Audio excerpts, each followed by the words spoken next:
जय हिंद दोस्तों। आज एक हम टॉपिक समझने वाले हैं, रुपी डिप्रिसिएशन।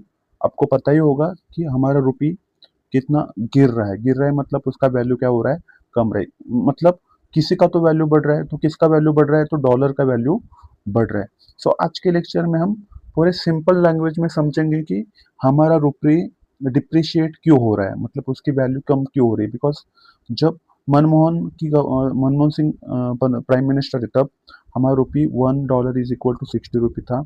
अभी एक 15 साल में, 12 साल में उसका वैल्यू अभी कितना हो रहा है, तो $1 is equal to 95, near to 95 rupees. मतलब क्या है, $1 लेना है आपको, तो आपको 95 रुपीज देना पड़ेगा। Okay, for $1। दैट्स मीन रुपये की वैल्यू क्या हो रही है, कम हो रही है। सो उसकी क्या क्या रीजन है, एक्चुअल रुपये वैल्यू, मतलब हमारे रुपये की वैल्यू क्यों बढ़ रही है। तो एक रीजन है कि इसराइल ईरान वॉर जो चल रहा है, उसमें अमेरिका भी मतलब है। सो उसका एक इम्पैक्ट पड़ रहा है हमारे एक्सपोर्ट और इंपोर्ट पे। और जब ऐसा होता है तो ऑयल क्राइसिस, आपको पता है ऑयल क्राइसिस चल रहा है, मतलब इन्फ्लेशन बढ़ रहा है। ओके, सो इसके लिए रुपये की वैल्यू क्या हो रही है, तो कम हो रही है। सो रुपये वर्सेस डॉलर क्या है, ये आज का हम सिंपल लैंग्वेज में समझेंगे। So what is happening, India rupee has a depreciate against US dollar. मतलब वीकर हो रहा है और यूएस डॉलर क्या हो रहा है, स्ट्रॉन्गर हो रहा है। मतलब एग्जांपल, पहले क्या था, तो $1 इज इक्वल टू 75 रुपीज। मतलब मुझे 75 रुपी दे के मैं $1 ले रहा था, अभी मुझे 94-95 रुपी देना पड़ रहा है for $1। Meaning India needs more rupee to buy same dollar. Okay, मतलब इसका तो बेनिफिट होता है, शॉर्ट टर्म बेनिफिट होता है। क्या शॉर्ट टर्म बेनिफिट, वो आगे हम देखेंगे कि इंडिया का एक्सपोर्ट बढ़ता है, एक्सपोर्ट बढ़ते, मतलब ऐसे समझेंगे हम। $1 में अमेरिकन लोगों को 75 चॉकलेट आ रही थी पहले, अभी कितने आ रही है, 94, मतलब एक ही डॉलर में। सो वो क्या करेंगे, ज़्यादा एक्सपोर्ट करेंगे, मतलब वो इंपोर्ट करेंगे। कहाँ से, इंडिया से। बिकॉज इंडिया से ज़्यादा उन्हें क्या मिल रहा है, मैं बोल रहा हूँ कि चॉकलेट्स मिल रही है। बिकॉज पहले तो उनको 75 मिल रही थी, अभी कितनी मिल रही है, 94। सो ये तो होता है, बट वो शॉर्ट टर्म के लिए होता है। क्या होता है, शॉर्ट टर्म के लिए अच्छा होता है, बट ये लॉन्ग टर्म चलता रहेगा तो रुपये की वैल्यू और क्या होती जाएगी, कम होती जाएगी। अभी रीजन क्या है उसके, why rupee is a falling. So first reason is a depreciate. Trade depreciate means हमारा इंपोर्ट क्या हो रहा है, अभी इंपोर्ट में खर्चा ज़्यादा हो रहा है और एक्सपोर्ट क्या हो रहा है, हमारा कम हो रहा है। अभी इंपोर्ट मतलब क्या है, जब हम इंपोर्ट करते हैं, जब हम काम करते हैं, इंपोर्ट करते हैं, तो हम इंपोर्ट करता है जब इंडिया, तो इंडिया को क्या देना पड़ता है, बाकी देशों को डॉलर देना पड़ता है। और जब इंडिया क्या करता है, एक्सपोर्ट करता है, तो इंडिया क्या करता है, अदर कंट्रीज से डॉलर लेता है। ओके, सो जब एक्सपोर्ट बढ़ता है तो हमारी रुपये क्या होता है, वो स्ट्रेंथन होता है, मतलब मजबूत होता है जब एक्सपोर्ट बढ़ता है।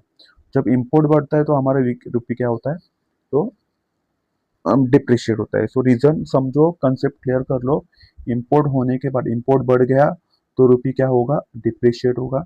और एक्सपोर्ट बढ़ गया तो रुपये क्या होगा, एप्रिशिएट होगा। Okay, so trade deficit is major reason.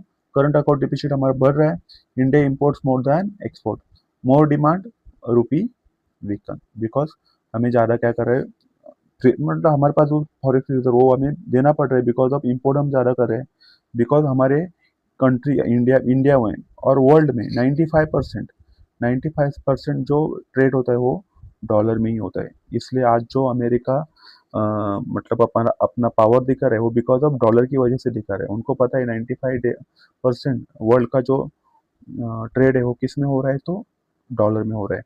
Next reason क्या है, next reason is high crude oil prices. Okay, कितना नेसेसरी क्रूड ऑयल है, अभी हमें पता चल रहा है कि वैल्यू कितनी है क्रूड ऑयल की।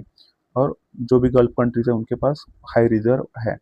जो वहाँ पे कुछ होता है तो पूरे वर्ल्ड में क्या होता है, अभी अभी मतलब न्यूज़ आई कि 20 कंट्रीज ने क्या लगाई है, तो इमरजेंसी लगाई है अपने देश में, because of oil crisis, energy crisis. Oil ही नहीं है उनके पास, पेट्रोल ही नहीं है, डीजल ही नहीं है। ओके, सो हाई, क्या बोल सकते हैं, high crude oil price is a one of the reason rupee falling. Okay, so India import 85% oil and oil payments in dollar. Payments किस में करता है, डॉलर में करता है। डिमांड फॉर डॉलर क्या हो जाती है, इंक्रीज होता है जब इंडिया क्या करता है, ज़्यादा इंपोर्ट करता है। ज़्यादा क्या करता है, इंपोर्ट करता है क्रूड ऑयल की, तो हमारा हम किसको इम्पोर्ट ज़्यादा दे रहे हैं, तो डॉलर को इम्पोर्टेंस दे रहे हैं हमको, बिकॉज में डॉलर में हम क्या कर रहे हैं, ट्रेड कर रहे हैं। तो क्या हो जाता है, रुपये की वैल्यू क्या हो जाती है, कम होती है। जो याद रखना, trade depreciate, high crude oil price. Third is capital outflow, foreign investor withdrawing money from money market, because उनको पता चलता है कि रुपीज की वैल्यू क्या हो रही है, कमी हो रही है। सपोज मतलब उन्होंने सपोज एक फॉरेन ऑफिसर, फॉरेन बिजनेसमैन है, उन्होंने 1 लाख $1 लाख इंडिया में इन्वेस्ट किए थे। तो उसको तब पता चला कि इंडिया का रुपये क्या हो रहा है, वैल्यू क्या बढ़ रही है उसकी, वैल्यू क्या हो रही है, तो कम होती जा रही है। तो वो क्या करेगा, अपना पैसा जो है लगाया इंडिया में, वो लेके जाएगा, बिकॉज उसकी वैल्यू कम हो रही है, रुपये की वैल्यू क्या हो रही है, कम। They sell rupees buy dollars and रुपये क्या हो जाता है, वीक हो जाता है। यूएस फेडरल रिजर्व पॉलिसी क्या करता है, यहाँ पे क्वेश्चन पूछ सकता है, यूपीएससी क्वेश्चन पूछ सकती है आने वाले एग्जाम में, जिस प्रीलिम्स में। हाई जब यूएस फॉरेन लोगों को यूएस फेडरल रिजर्व पॉलिसी में क्या करते हैं, इंटरेस्ट बढ़ाते, तो उनको ज़्यादा इंटरेस्ट मिलता है, investor prefers US asset rather than Indian asset. तो capital shift from India to US, because उनको ज़्यादा इंटरेस्ट वहाँ पे मिल रहा है, बिकॉज ऑफ। तो क्या याद रखना है आपको, जब यूएस फेडरल पॉलिसी में इंटरेस्ट बढ़ जाता है, तो रुपये की वैल्यू क्या हो जाती है, कम हो जाती है, जैसे याद रखना, बिकॉज आउटफ्लो होता है रुपये, जो इन्वेस्टर ने इंडिया में जो इन्वेस्ट किया था वो पैसा वो लेके जाते हैं, और कहाँ पे इन्वेस्ट करते हैं, यूएस के मार्केट में इन्वेस्ट करते हैं, बिकॉज उनको ज़्यादा वहाँ पे क्या मिल रहा है, इंटरेस्ट मिल रहा है। नेक्स्ट है inflation depreciation, higher inflation in India versus develop countries. India में ज़्यादा इन्फ्लेशन है, ज़्यादा पैसा देना पड़ रहा है। रिड्यूस रुपीज परचेसिंग पावर, मतलब जो 100 रुपीज में आ रही थी, अभी वो चीज़ हमें 150 रुपये देने के बाद भी नहीं मिल रही, मतलब रुपये क्या हुआ है, रुपये की परचेसिंग पावर क्या हो रही है, कम हो रही है। सो इन्फ्लेशन भी वन ऑफ द रीजन है रुपये की वैल्यू कम होने की। ग्लोबल अर्सनटिनिटी है, वॉर से, रिसेशन फियर्स, जो political tension, safe haven demand for dollar increase, मतलब उनको सेफ लगता है कि डॉलर में इन्वेस्ट करेंगे तो ओके कुछ नहीं हो सकता ज़्यादा। तो याद रखना ये, हाई इम्पोर्ट्स, कैपिटल आउटफ्लो हो जाता है, और कैपिटल आउटफ्लो होने के बाद डिमांड फॉर डॉलर क्या हो जाती है, बढ़ जाती है, और जब डिमांड फॉर डॉलर बढ़ जाती है, तो डिमांड ऑफ रुपी क्या हो जाती है, मतलब घटती है, उसको बोलते हैं rupee depreciate. Okay, so impact on common people क्या होता है, तो निगेटिव इम्पैक्ट पहले देखेंगे, फ्यूल प्राइसेस क्या हो जाती है, इंक्रीज होती है, because of war situation. Okay, petrol price भी बढ़ जाता है। इम्पोर्ट इन्फ्लेशन बढ़ जाए, इन्फ्लेशन बढ़ना है मतलब क्या होना है, रुपये की वैल्यू हो जा रही है, कम होती जा रही है। रुपये inflation means value of rupee decrease, okay, and value of food items और ओके गुड्स, वो क्या होती है, बढ़ जाती है, और रुपये की वैल्यू क्या हो जाती है, कम हो जाती है, उसको बोलते हैं हम inflation. Imported goods costlier, because imported good क्या हो जाती है, कॉस्टलियर होते हैं। बट इसका पॉजिटिव इम्पैक्ट हम आगे देखेंगे, इन्फ्लेशन इंक्रीज हो जाती है कॉस्ट पुश इन्फ्लेशन के कारण, एजुकेशन अब्रॉड एक्सपेंसिव हो जाता है, और pressure on MSAP. Okay, raw material भी इंपोर्ट की वजह से कॉस्ट उसकी क्या हो जाती है, बढ़ जाती है, तो इसका प्रेशर एमएसएमई पे भी बढ़ जाता है। नेक्स्ट पॉजिटिव इम्पैक्ट क्या है, एक्सपोर्ट बूस्ट होता है। जैसे मैंने बोला, पहले $1 में कितने चॉकलेट्स आ रहे थे, 75 चॉकलेट्स आ रहे थे, अभी $1 में कितने चॉकलेट्स आएंगे, तो 95 चॉकलेट्स आएंगे। तो अमेरिकन डिमांड करेंगे, क्या डिमांड करेंगे, तो अभी तो 95 चॉकलेट्स आ रहे हैं, तो हम ज़्यादा क्या करेंगे, तो हमारा मतलब इंडिया से ज़्यादा एक्सपोर्ट बढ़ेगा, ज़्यादा डिमांड करेंगे कि तो लेके आओ, चॉकलेट लेके आओ, बिकॉज हमें 20 चॉकलेट ज़्यादा मिल रहे हैं। सो जब रुपये की वैल्यू क्यों हो गया, बिकॉज ऑफ डिप्रेशन। तो याद रखना, इन शॉर्ट टर्म जब रुपये डिप्रिशिएट होता है, तो क्या बढ़ जाता है, तो एक्सपोर्ट बढ़ जाता है, याद रखना एक्सपोर्ट बढ़ता है। IT sectors gains in earning in dollars, high profits मिल जाता है, remittance increases, okay, NRI sending money more rupees received, okay, ज़्यादा पैसा मिल जाता है। मतलब सपोज सपोज जब मतलब 20 साल पहले जब एक $1 इज इक्वल टू 50 रुपीज था, तो जो कोई इंडियन सिटीजन $2 भेजता था, तो इंडियन लोगों को, उनके जो रिश्तेदार है, उनको कितने मिलते थे, 100 रुपये मिलते थे। बट अभी अभी अभी वो $2 भेजेगा, तो उनको इंडियन कितने रुपए मिलेंगे, जो रेमिटन उनके रिलेटिव है, तो उनको 190 प्लस रुपीज मिलेंगे। तो पहले खाली 100 मिल रहे थे, अभी कितने मिल रहे हैं, सो ये पॉजिटिव्स है, remittance increases, IT sector gain मिलता है, एक्सपोर्ट बूस्ट हो जाता है। ओके, तो गवर्नमेंट एंड आरबीआई मेजर्स क्या लेता है, तो आरबीआई इंटरवेंशन करता है, selling dollar from forex reserve, मतलब सेल करते हैं तो डॉलर की वैल्यू क्या हो जाती है, तो कम हो जाती है, और रुपये की वैल्यू क्या हो जाती है, बढ़ जाती है। Monetary policy, increasing repo rate, increasing repo rate means बैंकों को अपना लोन क्या मिलता है, मतलब ना ज़्यादा कॉस्ट हो जाता है, मतलब कॉस्टलियर होता है बैंकों को। सो बैंक भी हमारा मतलब लोगों को लोन नहीं देती है, सो रुपये की वैल्यू क्या हो जाती है, बढ़ जाती है, because of high repo rate, increasing repo rate. Okay, so diversifying oil resources, buying discounted oil, Russia हमारा ऐसा जो कंट्री है जहाँ से हम मतलब ना सस्ते में क्या करते हैं, ऑयल खरीदते हैं। Okay, export promotion policies, PLI scheme and logistic emperor. अभी क्वेश्चन देखते हैं, आपको कॉन्सेप्ट क्लियर हो गया। रूपी डिप्रिसिएशन क्यों हो जाता है, तो डिमांड एंड, चलो थोड़ा इन शॉर्ट ध्यान में रखते हैं। अभी तक हमने क्या देखा, हमने क्या क्या देखा। तो फर्स्ट चीज, तो रूपी डिप्रिसिएशन मीन्स क्या।